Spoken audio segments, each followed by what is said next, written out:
Hey, what's up everyone? Adam here with brahwegotthis, and today we are going to be going through the first look at the Update 33 Ascending Tide DLC patch notes. This is something that I do every single patch notes that come out.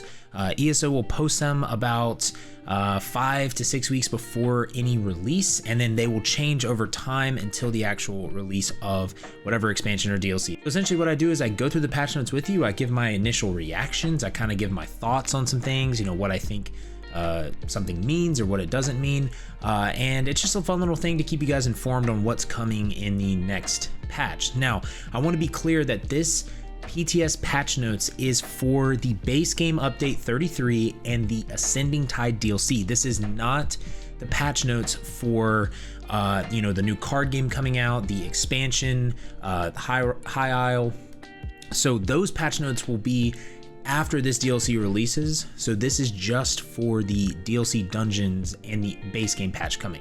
Real quick, I want to give a shout out to our patrons. Thank you so much for supporting. If you'd like to become a patron, check out the link below in the description, and you can check out all my other social links and everything down there below. So let's go ahead and get into it. Okay, so here it is. I will have the link to these patch notes down below in the description as well. But, you know, a little intro here. Welcome to the Elder Scrolls Online, beginning of the legacy of Breton's adventure, blah, blah, blah. So don't really care about any of this. It's going to be about 2.31 gigs in size. Okay. So part of the base game update though, we are getting the account-wide achievements coming with this update 33. You're also going to be getting PvP item sets. You're going to be getting an outfit style, a new Deconstruction assistant, and multi-rider mounts for your test during the PTS cycle. So we're just going to go through some of the meat and potatoes of this. I can't believe I just said that, but the two new dungeons coming with Ascending Tide is Coral Airy and Shipwright's Regret. By the way, if you want these DLC, you can get the ESO Plus subscription, and you'll have access to this on day one, or you can buy them outright. If you want to know if ESO Plus is worth it for you, I will have a video down below to help you with that, and I also have a DLC expansion buying guide down below as well. The item sets, here's what I'm really interested in for these. For Coral Airy, we have Maligaligs, Malagaligs, Maelstrom. I don't even know how to say that, y'all. I'm not even kidding you. This is a light set, so it adds 1096 max magicka, add 4% healing done, and 129 weapon spell damage. Its 5 item is on overhealing yourself or a group member with a direct heal. Apply Maligaligs Maelstrom to target for 6 seconds. That deals shock damage to enemies within 7 meters. This damage is based on 33% of the overhealed amount, up to 3,300. This effect can occur every 10 seconds. Oh, that's sick, dude. That's actually really cool. So that's really neat. I love that. So this is kind of like prayer, I think, the prayer set where you overheal. In a way, I really like the overheal mechanic because I think a lot of people actually overheal and they don't realize it. That's really neat. I actually love that set. That's really cool. That's really, really cool. I like that a lot. The next set is Medium Griffin's Reprisal. So this adds crit chance, offensive penetration, crit chance, so already really good stats there. When you deal critical damage, you or an ally can activate Griffin's Reprisal on the enemy for 8 seconds, causing a small griffin to fly by and deal bleed damage over 10 seconds to enemies within 5 meters. The synergy can be applied once every 20 seconds and scales off higher of your weapon or spell damage. Wow, so that would go great with like the Warden, like a Stamina Warden or something. That's cool. That's cool. Glacial Guardian Heavy adds a bunch of armor, max stamina, and health recovery. After successfully blocking from an enemy within 8 meters, tether to them for 8 seconds. While tethered, you deal frost damage every second to enemies touching the tether and cause them to have 200% increased status effect chance. What the freak? What the F? The tether breaks if the target moves more than 12 meters away. Can be applied once every 12 seconds after the damage scales off your max health. That is awesome. That sounds like a Warden tank build incoming right there. I love that. Wow. That's dope. I really like that. Okay, the monster mask is Cargada, 731 max magicka and max stamina. What? On dealing damage with a heavy attack, create a whirlwind that slowly moves forward for 8 seconds, growing by 3 meters every 3 seconds. Enemies within the whirlwind take shock damage and physical damage every second.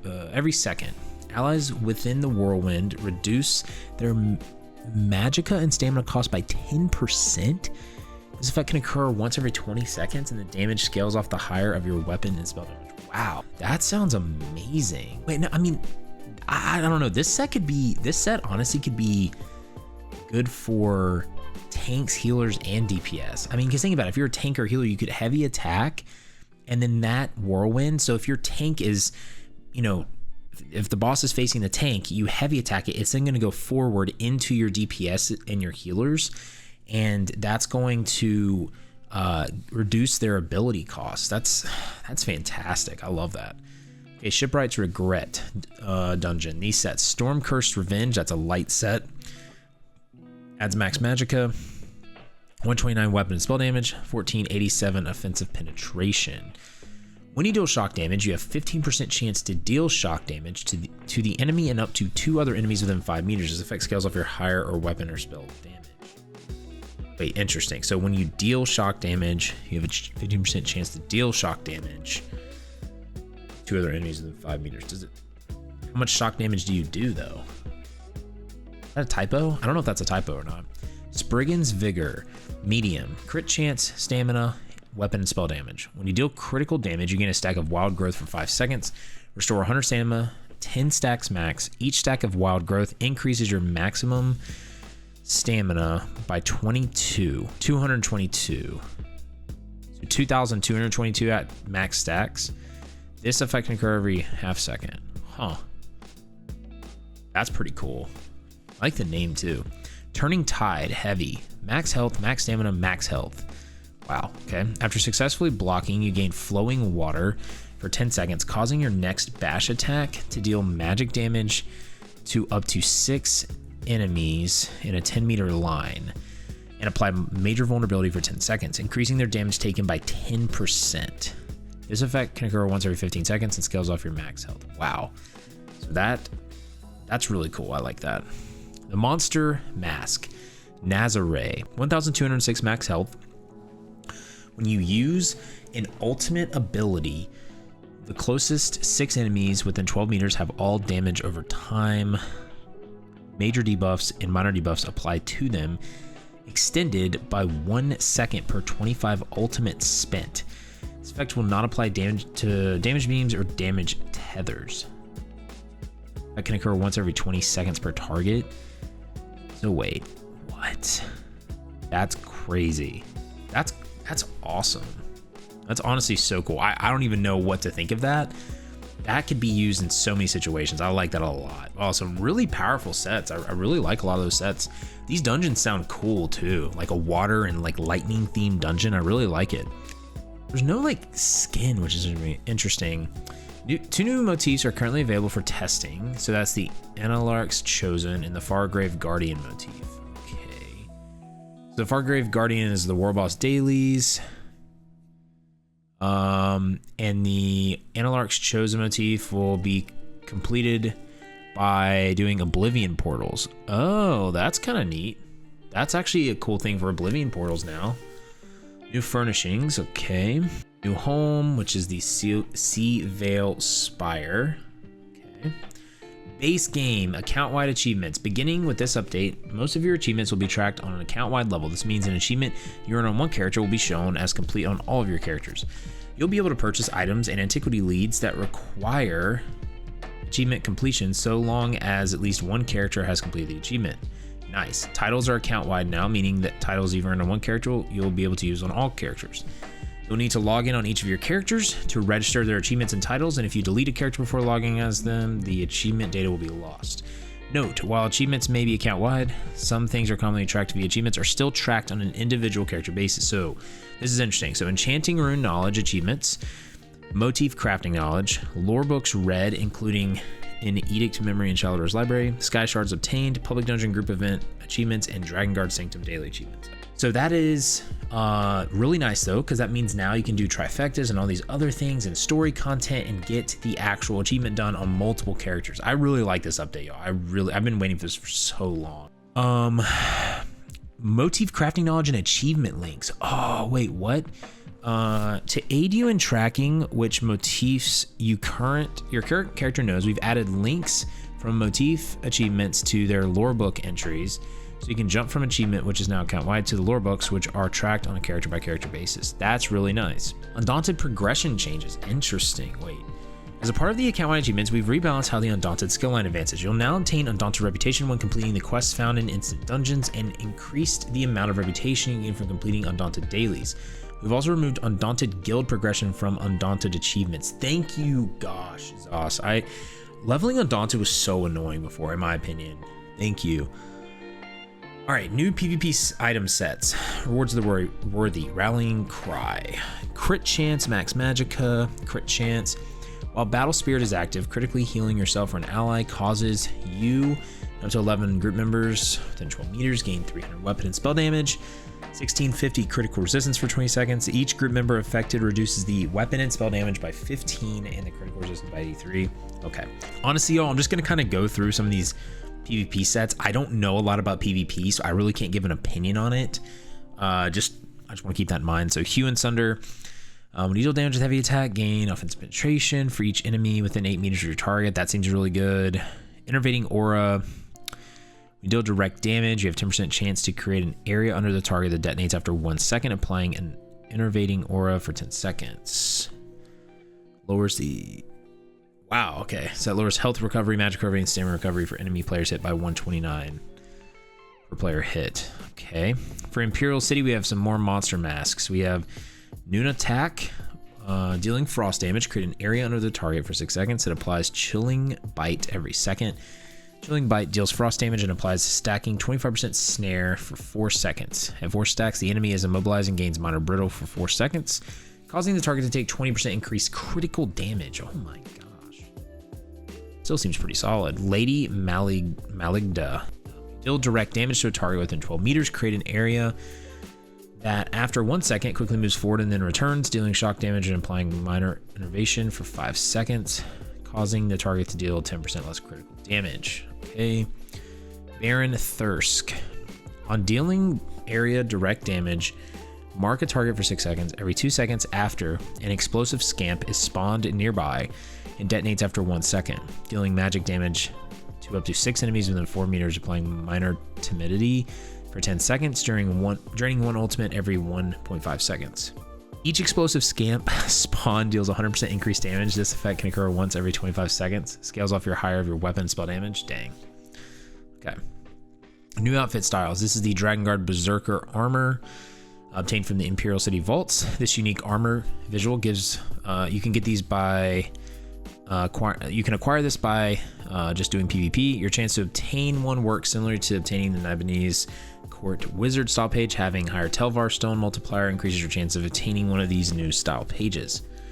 To retain the prestige of the appearance, the items obtained building this outfit cannot be traded. See, I wish they would do more stuff like this in game. We need more things that aren't tradable because it makes it more prestigious. I like this. I like where they're going with this. That's actually pretty cool. Item set collection update. With this update, when you unlock any individual piece of a perfected item set, you will now automatically unlock the same piece of its non-perfected one. Wow, that's nice. Deconstruction Assistant. This new assistant is available through the Crown Store that allows you to deconstruct weapons, armor, jewelry, and glyphs materials while adventuring. Players in your group and visitors in homes have access to it. Go Loud Deal will only be summoned, can only be summoned while out adventuring in non-PvP areas. Using the services award inspiration the same way deconstructing items at crafting station does. System does not allow for crafting or refining and will not allow you to access deconstruction for crafting skills you do not have. Okay. Crafting abilities that affect deconstruction still apply when using this assistant. Cool. Multi-rider mounts. So these are available in the PTS for testing. So because this did not work out last time they did it. So they can hold a maximum of 2 players. The owner of the multi-rider mount is always the driver, and the passenger seats can only be interacted with by an active group member. Okay, so now we're going to get into the combat and abilities. This is something they previewed on Friday, I believe. So player abilities that scale with your offensive stats, such as weapon damage and max stamina. will now dynamically scale with the highest of your offensive stats.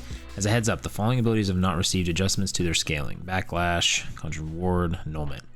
Player abilities that grant Major Savagery, Prophecy, Brutality, or Sorcery now grant both of their respective versions in efforts to reinforce the accessibility of hybrid stat gaining. Okay, cool. Note that player passives and consumables that grant minor versions of these have not been adjusted at this time in order to preserve class unique power contribution for coordinated groups. Dragonite, Engulfing Flame Morph. This morph's bonus damage taken now scales with a mixture of your weapon spell damage rather than spell damage and max magicka. The cap is reached when your combined weapon spell damage is over 9,000. Lol, that's funny. Searing Strike. This ability now heals for up to 100% of the damage done at any time it deals damage rather than 75% of the total damage when the effect ends. Wow. That is nice. That is sick. I really like that.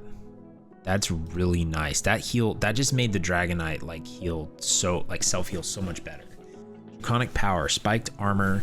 The return damage from this ability and its morphs now scale off a mixture of your physical and spell resistance rather than spell damage and max magicka to help reinforce its identity of a tank ability. Nightblade Shadow, Path of Darkness. Refreshing Path. This ability now heals one less time over its duration as a result of the back-end adjustments mentioned above, but the total healing has been increased to ensure no changes in the overall power have been made. Siphoning Strife. Increase the damage of this ability in the funnel health morph by 5.6%. Wow, okay. Crystal Shard, Crystal Weapon. This ability will now replace Imbue Weapon or its morphs after casting. To help reduce the amount of burst potential it can offer with singular moments. Lightning Form for Storm Calling. This ability and its morphs now last 20 seconds at base, up from 15, probably match the standard duration of armor buff abilities. Boundless Storm. This morph now ranks up to 30 seconds at rank up from 23. Holy crap. This morph can no longer rank up in 1.1% damage done per rank. Hurricane. This area of effect from this morph now grows at 8 and 15 seconds rather than 6 and 11. Reduce the damage bonus per tick to 8%, down from 10. Total damage bonus to reach 106% at max stacks, up from 150%, resulting in slightly more damage. Okay. Burning Light for Adric Spear. This passive now only deals magic damage rather than magic or physical damage, but continues to scale for your highest stat. Okay, Puncturing Strikes, Biting Jabs morph. This morph now grants Major Brutality and Sorcery for 10 seconds after casting rather than Major Savagery for 8, as Sunflare already grants Major Savagery and Prophecy now. Interesting, okay. That's cool. Spear Shards. Increase the range of this ability and its morphs to 28 meters. Reduce the radius of these abilities to 6 meters. Okay. Sun Shield. Increase the shield scaling per enemy to hit to 20% at rank 4, up from 9. Holy crap, let's go. Templar Tank, let's go. Scorch for Warden. Deep Fissure. Increase the duration of Major Breach granted from this morph to 10 seconds. Swarm morph. This morph now limits the number of active targets you can have it on to 1. Okay. Increase the damage of the area effect portion of the ability by 15% to make up for the new limit. Green Balance, Fungal Growth. Increase the healing of this ability and morphs by 12% to meet the area of effect burst heal standards. Lotus Flower. Reduce the cost of this ability and its morphs to 1350, down from 2970. Wow. Base ability now grants Major Prophecy and Savagery while active. Nice. Okay.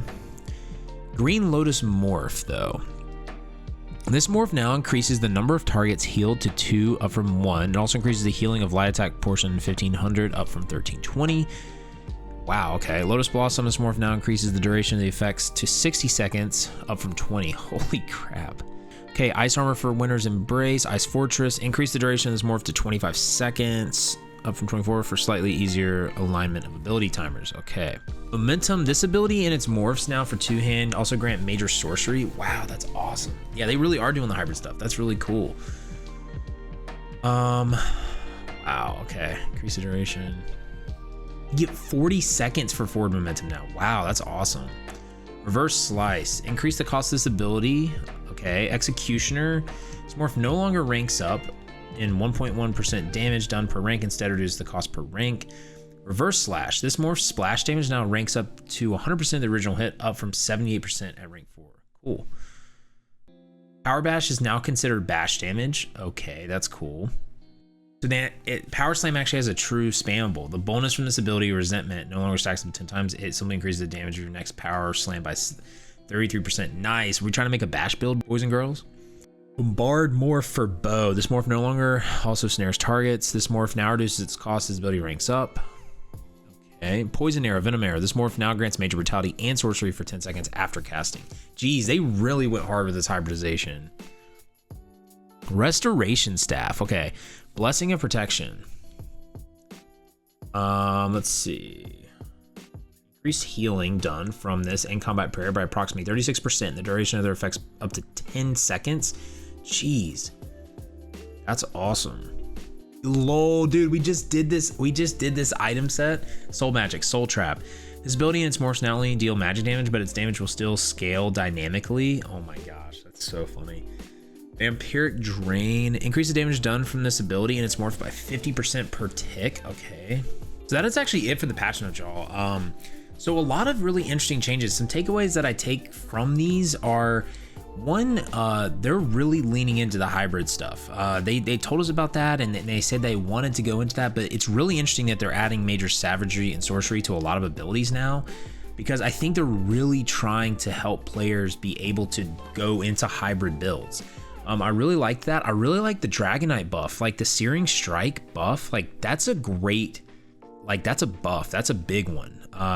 The fact that you can just spam that now and heal 100% of your damage is honestly just fantastic. Before, if you wanted to spam it, you would heal after your second one went off because you would technically end the damage over time. So I love that. I'm really interested to try that on my DK. And then some other things is I really liked a lot of the item sets coming with the DLC. I think that's going to be really neat. And yeah, so I'd like to hear what you guys think about it. Let me know down in the comments what your thoughts are on the changes. I really wish we could have the card game in this PTS because I really want to try it out, but that will be months down, like a couple months down the road. But I'm gonna have everything about the next DLC